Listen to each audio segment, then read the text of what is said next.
วันนี้มืองามน้ำดีมีโอกาสทานสังคมเพิ่นเอาเงินมาแลกกับเจียอันนี้แหละกับหลายน้อง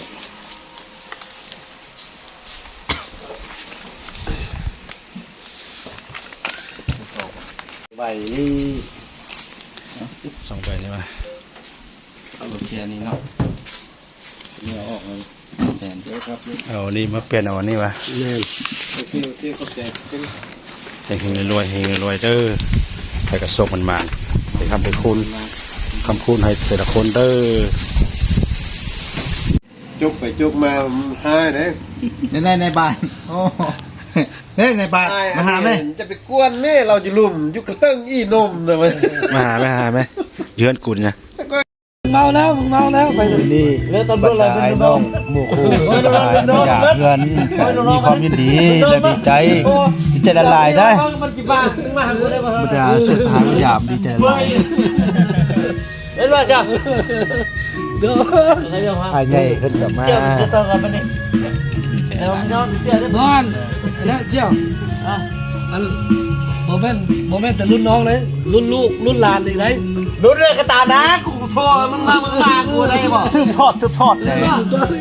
เห็นป่ะจ้ะพอไม่จะกูเลี้ยงเมียมึงนะจ้ะบอกว่าไม่เลี้ยงเบียร์ให้มึงครับซะแค่เดิมว่ากูกินอ่ะได้ป่ะได้ป่ะกูได้กินกันตั้งแต่กลางสันภูยาวไปพูลดินพื้นหลายเฮียเด็ดคุณรู้เฮียเสียงซื้อหมดเลย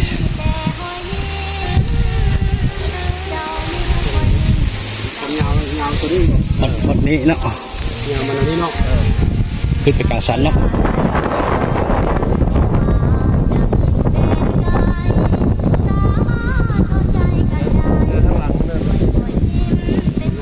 ที่ไปกลางสันภูเลยเนาะจากพักผ่อนแล้วก็เดินทางต่อป่าดงทึบหนาไปเบ้าทึบหนาโอ้โธ่ซัมสกินหน่อไม้สดหน่อไม้เหี้ยโอ้ดินอุดมสมบูรณ์ดินนี่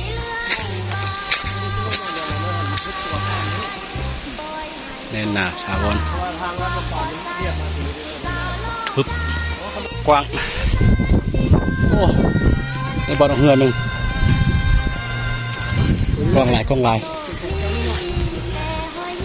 ดินเขตน้ำปานน้ำพาว4.2กว้างหลายป่าดงพงไพแต่ดินมีเจ้าของหมดแล้ว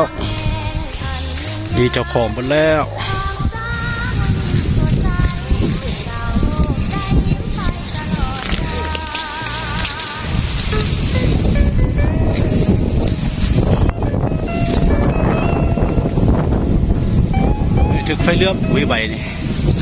ไปลำป่ามาเมื่อยเห็นแล้วว่าละเขต